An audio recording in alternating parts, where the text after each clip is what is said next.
Taste the Daily. Sivaganga மாவட்டம் மானாமதுரை அருகே அறுந்து கிடந்த மின்கம்பியை மிதித்த பசுமாடு மின்சாரம் தாக்கி உயிரிழந்தது.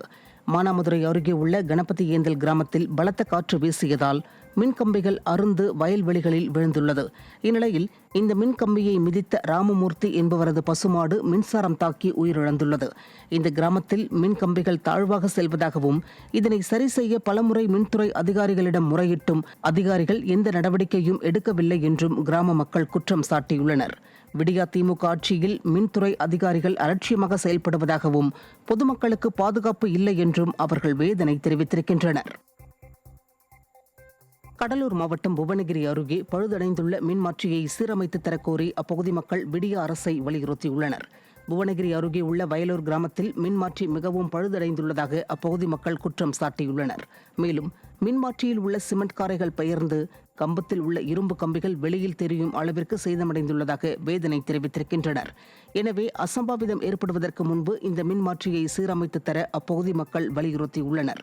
விடியா திமுக ஆட்சியில் அதிகாரிகளின் அலட்சிய போக்கால் உயிருக்கு பாதுகாப்பில்லாத சூழல் உள்ளதாக பொதுமக்கள் வேதனை தெரிவிக்கின்றனர்.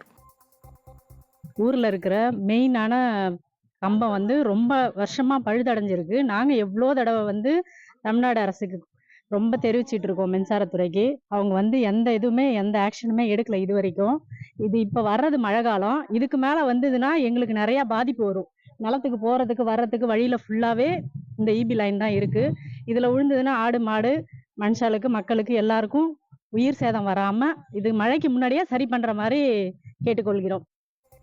மத்திய அரசு அமல்படுத்தியுள்ள 3 புதிய சட்ட திருத்தங்களை திரும்பப் பெற வலியுறுத்தி திருநெல்வேலியில் வழக்கறிஞர்கள் ஆர்ப்பாட்டம் நடத்தினர்.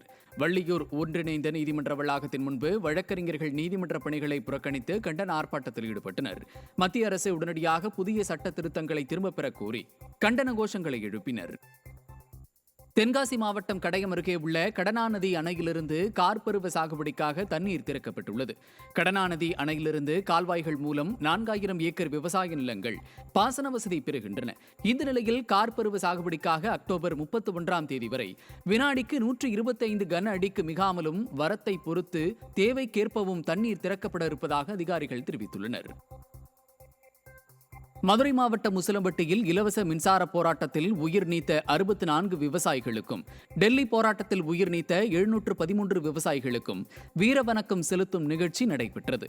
உசிலம்பட்டி தேவர் சிலை முன்பாக தமிழ்நாடு விவசாயிகள் பாதுகாப்பு சங்கத்தினர் மற்றும் உசிலம்பட்டி 58 கிராம பாசன கால்வாய் விவசாய சங்கத்தினர் இணைந்து உயிரிழந்த விவசாயிகளின் படங்களுக்கு மலர் தூவி மரியாதை செலுத்தினர்.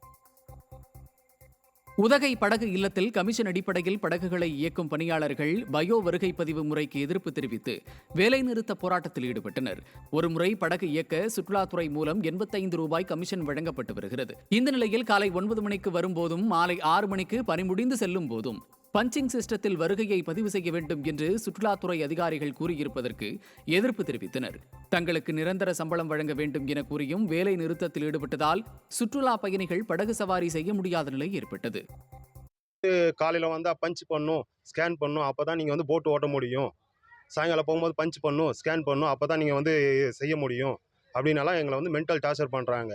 எங்களுக்கு இப்போ என்ன கோரிக்கைனா, இதுக்கப்புறம் எங்களுக்கு ஒரு சம்பளம், நிரந்தரமான ஒரு சம்பளத்தை போட்டு கொடுத்துட்டா நாங்கள் காலையில் 9 மணிலேருந்து 6 மணி வரைக்கும் நிர்வாகத்துக்கு கண்டிப்பாக உண்மையாக உழைச்சி தருவோம். நாங்கள் எங்களோட தென்காசி மாவட்டம் ஆவுடையானூர் ஊராட்சியில் ஊராட்சி மன்ற தலைவரின் கையெழுத்து அதிகாரம் ரத்தாகியுள்ளதாக கூறப்படுகிறது. இந்த ஊராட்சி மன்றத்தில் மொத்தம் 24 தூய்மை பணியாளர்கள் பணிபுரிகின்றனர். இவர்களுக்கு உரிய நேரத்தில் சம்பளம் வழங்கப்படவில்லை என கூறப்படுகிறது. இதனால் சம்பளத்தை உடனடியாக வழங்க நடவடிக்கை எடுக்க வேண்டும் என ஊராட்சி மன்ற துணைத் தலைவியிடம் தெரிவித்துள்ளனர். அதற்கு அவர் குப்பைகளை டிராக்டர் மூலமாக தானே அள்ளுகிறீர்கள், அதனால் உங்களுக்கு ஊதியம் வழங்க முடியாது என கூறிய வீடியோ வெளியாகியுள்ளது. விடியா திமுக ஆட்சியில் ஒவ்வொரு மாதமும் போராடித்தான் சம்பளம் பெற வேண்டிய தூய்மை பணியாளர்கள் வேதனை தெரிவித்துள்ளனர்.